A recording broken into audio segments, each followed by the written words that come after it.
Αν οι φίλαθλοι μιας ομάδας μπορούν να παραπονεθούν πως έχουν ταλαιπωρηθεί όσο κανείς άλλος από τη διοίκηση της ομάδας τους, αυτοί δεν είναι άλλοι από τους φίλους του Reading. Από την ομάδα έχουν αφαιρεθεί συνολικά 16 βαθμοί τις τελευταίες 3 σεζόν λόγω οικονομικών προβλημάτων και μάλιστα σε πολλές περιπτώσεις έχουν επιβληθεί και απαγόρευση μεταγραφών. Αλλά πιο αναλυτικά, ας μας μιλήσει γι' αυτό ο ιστορικός του Pub-Tales, Παναγιώτης Χορτοκόλλης. Αρκετά δύσκολη προβλέπεται να είναι και η φετινή χρονιά για την ομάδα της Reading. Οι Royals την περσινή σεζόν, λόγω καθυστέρησης της πληρωμής των ποδοσφαιριστών τους, ουσιαστικά έπεσαν από την Championship στη League One, καθώς τους αφαιρέθηκαν 6 πάρα πολύ πολύτιμοι βαθμοί. Και φέτος όμως, στην League One, στο νέο της ξεκίνημα, υπάρχει μια πολύ μεγάλη δυσκολία στις πληρωμές των ποδοσφαιριστών και αυτό της έχει κοστίσει μέχρι στιγμής ήδη την αφαίρεση 4 πολύτιμων βαθμών. Όλοι λοιπόν ευχόμαστε η Reading, καθώς μια πολύ ιστορική ομάδα, να έχει μερικές καλύτερες μέρες χάρη στην οικονομική σταθερότητα που τόσο καιρό προσπαθεί να βρει. Στο σημερινό μάτς, η Reading θα αντιμετωπίσει την Bolton, μια ομάδα η οποία βρέθηκε σε παρόμοια κατάσταση τα προηγούμενα χρόνια, αλλά πλέον με νέους ιδιοκτήτες ατενίζει το μέλλον με μεγαλύτερη αισιοδοξία. Αλλά αρκετά μακρηγόρησαμε. Οπότε τι λέτε, πάμε να ξεκινήσουμε.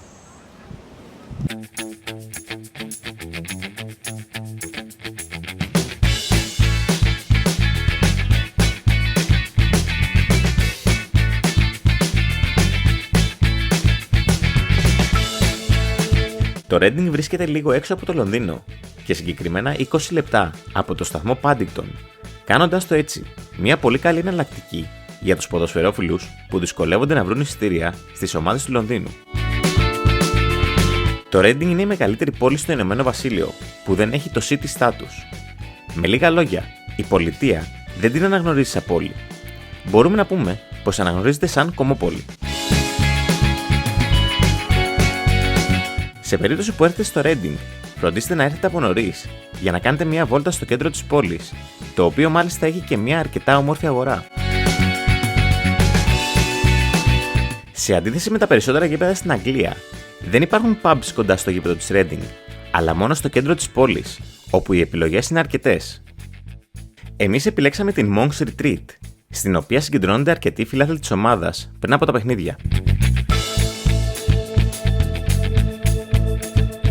Σε αυτή την pub θα συναντήσετε μια πολύ ζεστή ατμόσφαιρα και πολλές καλές επιλογές από μπύρες. Είναι από τις κατεξοχήν ποδοσφαιρικές pubs με οθόνες σε όλους τους χώρους της, καθώς και τα αγαπημένα μας booths με τις τηλεοράσεις σε καθένα από αυτά.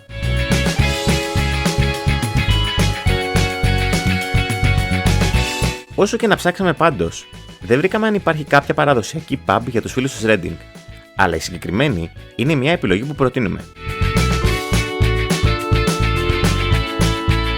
Έτσι, αφού πήγαμε τις μπύρες μας, βλέποντας Premier League στην τηλεόραση, πήγαμε προς το γήπεδο, το οποίο βρίσκεται 15 λεπτά από το κέντρο με το λεωφορείο της γραμμής.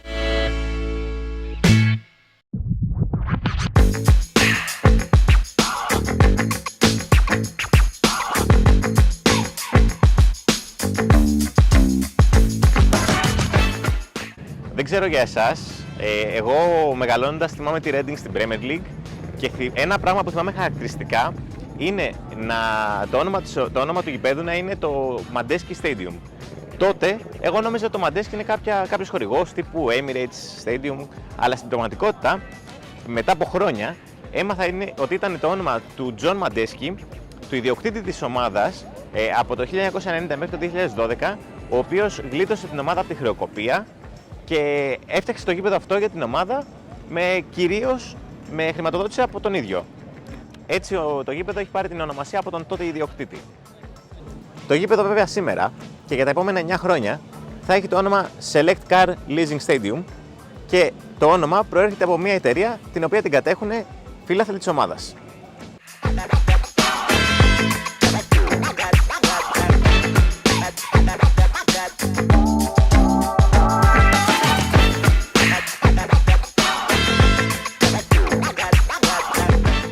Το παρατσούκλι της ομάδας είναι The Royals ή στα ελληνικά η Βασιλική και ο λόγος είναι ότι το Reading βρίσκεται στη Βασιλική Κομιτεία του Berkshire.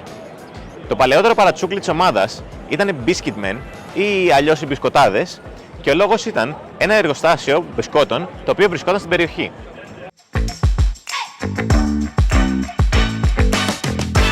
Το Μαντέσκι άνοιξε τις πύλες του στις 22 Αυγούστου του 1998, αντικαθιστώντας το Elm Park, που ήταν έδρα της ομάδας από το 1896. Για τους λάτρεις της ιστορίας, το τελευταίο γκολ στο Elm Park το σημείωσε ο 19χρονος τότε Craig Bellamy, ο οποίος αγωνιζόταν στην Norwich.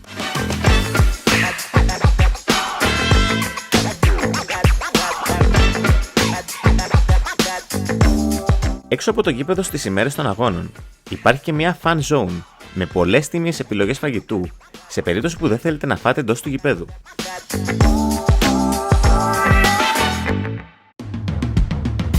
Μια γρήγορη στάση στην μπουτίκ του γηπέδου είναι επιβεβλημένη. Και λέμε γρήγορη γιατί πραγματικά ήταν τέτοια, μιας και τόσο το μέγεθός της, όσο και ο μικρός αριθμός επιλογών σε πράγματα της ομάδας δεν μας επιτρέπει πολλά παραπάνω.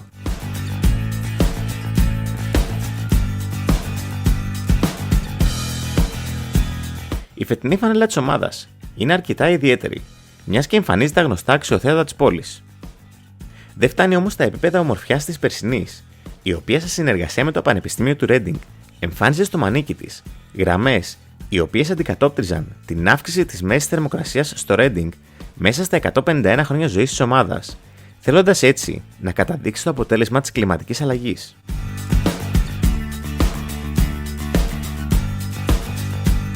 Δυστυχώς η μπουτίκ δεν είχε όσο θα έψαχνε ένας ποδοσφαιρόφιλος, πέρα από τα πολύ βασικά, στα οποία μάλιστα είχε και αρκετές ελλείψεις, όπως για παράδειγμα μόλις μια επιλογή κασκόλ και καθόλου πινς της ομάδας. Έπειτα από το γρήγορο πέρασμά μας από την μπουτίκ λοιπόν, κατευθυνθήκαμε προς τις θέσεις μας. Πριν όμως μπούμε στο γήπεδο, ως παραδοσιακοί τύποι, πήγαμε να πάρουμε τα χάρτινα εισιτήριά μας από τα εκδοτήρια.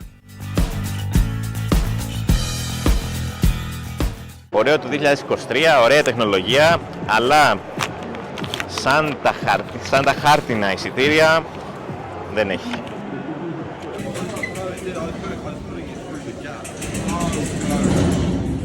Σαν το χάρτινο τίποτα άλλο ρε φίλε, σαν το χάρτινο δεν υπάρχει.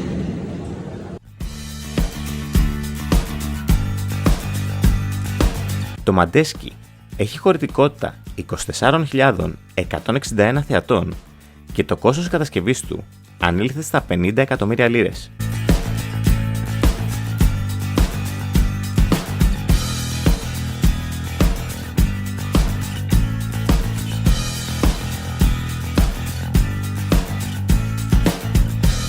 Στα περίεργα του γηπέδου είναι πως πίσω από τη μία μεριά του υπάρχει μια ανεμογεννήτρια, πράγμα που δεν βλέπεις και κάθε μέρα σε ποδοσφαιρικό γήπεδο.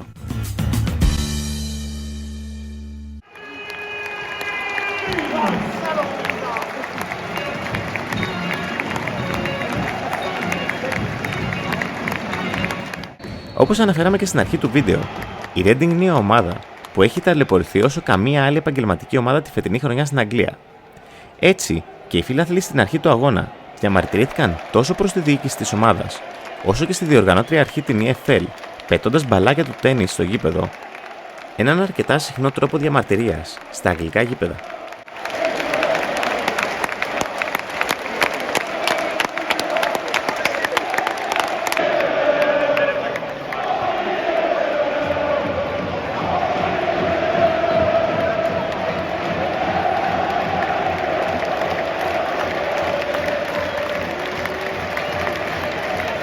Αυτό το ψυχρό κλίμα που δημιουργήθηκε από τη διαμαρτυρία εκμεταλλεύτηκε η Bolton, ανοίγοντας το σκορ.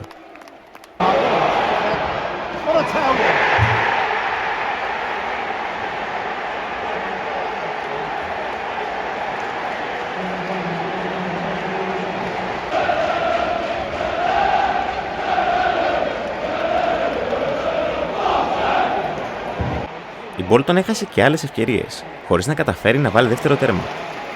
Το 0-1 έμεινε μέχρι το ημίχρονο, αλλά το μυαλό μας από το 30 και μετά ταξίδευε στο φαγητό που μας περίμενε.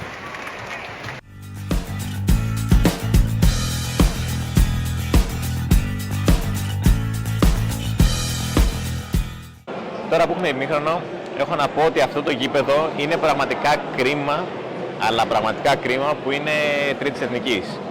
Είναι ένα από τα πιο ωραία γήπεδα που έχουμε πάει, πάρα πολύ άνετο και η αλήθεια είναι πως θα μπορούσε να είναι άνετα ομάδας Premier League. Και προφανέστατα με το ημίχρονο έχουμε και το αγαπημένο μας φαγητό και τι άλλο από ένα λαχταριστό hot dog. Καταπληκτικό. Καταπληκτικό. Το δεύτερο ημίχρονο ήταν μια άλλη ιστορία, με τους γηπεδούχους να μπαίνουν πολύ δυνατά στο γήπεδο και έπειτα από αρκετές χαμένες ευκαιρίες κατάφεραν να ισοφαρίσουν το μάτς.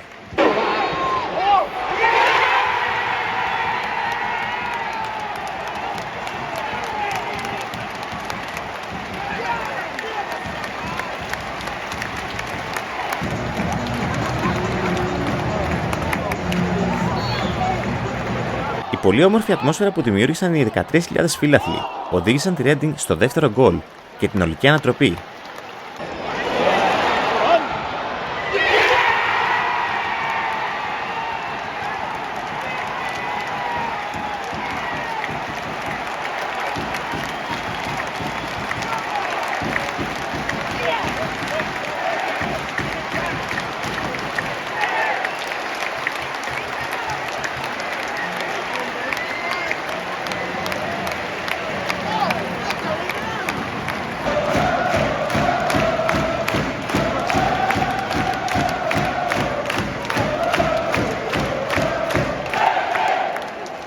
Η Reading κράτησε το σκόρο στο τέλος και οι φίλαθλοι της πανηγύρισαν μια νίκη εντός γηπέδου, ελπίζοντας και σε μία ακόμα εκτός αυτού με την απομάκρυνση του τωρινού προέδρου της ομάδας, Dai Young.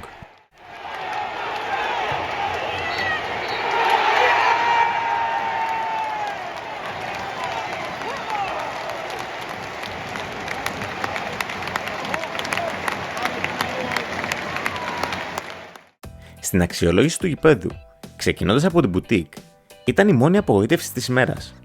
Σχετικά μικρή μπουτίκ, χωρίς πολλές επιλογές για αγορά, και το ότι δεν καταφέραμε να βρούμε πιν ήταν μεγάλο πλήγμα. 2 μπύρες. Στα του φαγητού, το hot dog ήταν ίσως από τα καλύτερα hot dog που έχουμε φάει ποτέ σε γήπεδο. Απλά εξαιρετικό. 4 μπύρες. Η ατμόσφαιρα στο πρώτο ημίχρονο, τόσο λόγω των διαμαρτυριών κατά της διοίκησης, όσο και του γκολ που δέχτηκε η ομάδα, ήταν αρκετά κρύα. Στο δεύτερο ημίχρονο από την άλλη, η ατμόσφαιρα ήταν πραγματικά πολύ όμορφη και έτσι και εμείς θα τη βαθμολογήσουμε με 3 μπύρες. Τέλος, στο κομμάτι των εγκαταστάσεων, τα πράγματα είναι απλά. Είναι ένα γήπεδο Premier League σε ομάδα της League One. Πανέμορφο γήπεδο, καλοδιατηρημένο και με πολύ καλή ακουστική. Δικαιωματικά κερδίζει 4,5 μπύρες.